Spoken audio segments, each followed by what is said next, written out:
देखना शुरू कर चुके हैं बिहार टाइम्स और आपके साथ मैं हूँ अंकित कुमार मिश्रा। ठीक है, जिस प्रकार से भारत भर में यूजीसी को लेकर विवाद चल रहा है, काफी यूजीसी को लेकर आवाज उठा रहे हैं। लगातार 1 महीने से लेकर आवाज उठाते आ रहे हैं। आदित्य राज सिंह उसी पर बात करने के लिए हमारे साथ जुड़ चुके हैं। हम लोग सीधा उनसे बात करेंगे और उनकी राय जानने की कोशिश करेंगे।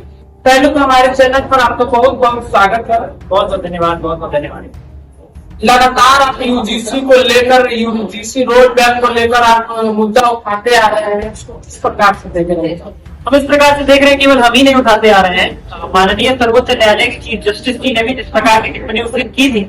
और जिस तरह का ये नियम कानून लाया गया रेगुलेशंस के दौर में, कहा गया कि हम यूनिटी यानी समता मूलक समाज बनाना चाहते हैं, लेकिन समता मूलक समाज बनाने के लिए एक बड़े को काट देना, जन्म के आधार पर शोषक घोषित कर देना, ये कम से कम ये अपने आप में भारत के संविधान की मूल भावना के खिलाफ। और यही टिप्पणी बाद में सुप्रीम कोर्ट ने भी की और उन्होंने भी कहा कि भाई हम लेके जा रहे हैं, एक तरफ हम समता मूलक समाज बनाने की दिशा में आगे बढ़ रहे हैं। अब जाकर के लगता था कि समाज के बीच में जातिगत भेदभाव कम हो रहा है, तो दूसरी तरफ समाज में से कम होगा ये बात बढ़ेगी। पूरी तरीके से ये राजनीतिक फायदे के लिए उठाया गया एक कदम था। और इस बात का है कि विवाद में शिक्षा मंत्री जी ने बहुत बड़ा बयान। चुनाव से पहले भाजपा लगातार एक रहने का बात कर रही थी, कटोगे तो कटोगी की नारा लगा रहे थे। चुनाव खत्म होते ही देखिए, हमने बार बार समझ से कहा है, हमने विधानसभा में कहा कि आप 1160 केसेस का हवाला तो दे दे रहे हैं, परंतु आप सोचिए जहाँ करोड़ों स्टूडेंट्स पढ़ाई कर रहे हैं वहाँ 1160% में कहा आता है। 1160 महिलाओं का तो भारत में रेप कितने दिनों में हो जाता होगा? एक सप्ताह में हो जाता होगा। आप सोचिए 38 महिलाओं का रेप भारत में 5 दिन होता है, कैलकुलेट कर लीजिए। अब स्थिति यह है कि का बजट दे रहे हैं, उसके ऊपर आप कोई कदम नहीं उठा पा रहे।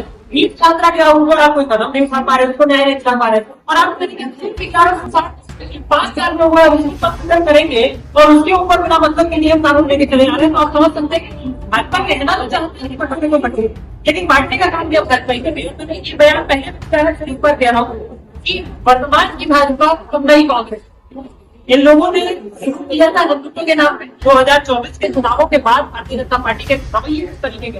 पहले आप लोग देखेंगे मोहन यादव की सरकार के तहत एमपीपीएससी का जो पेपर आया, 0%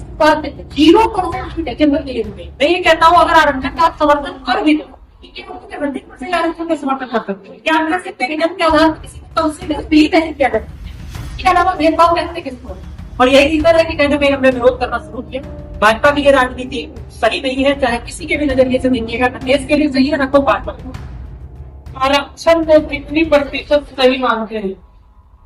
हम आरक्षण के ऊपर पहले भी बोल देते हैं कि जब आप चाहते हैं कि किसी को हम उड़ना सिखाए, अगर एक आप एरोप्लेन बनाने की कोशिश कर रहे हैं तो आपको टेक्नोलॉजी भी वही लगाना पड़ेगा जो एरोप्लेन बनाने के लिए जरूरी होता है। इस प्रकार से अगर खराब है उसको सही किया जा सकता है।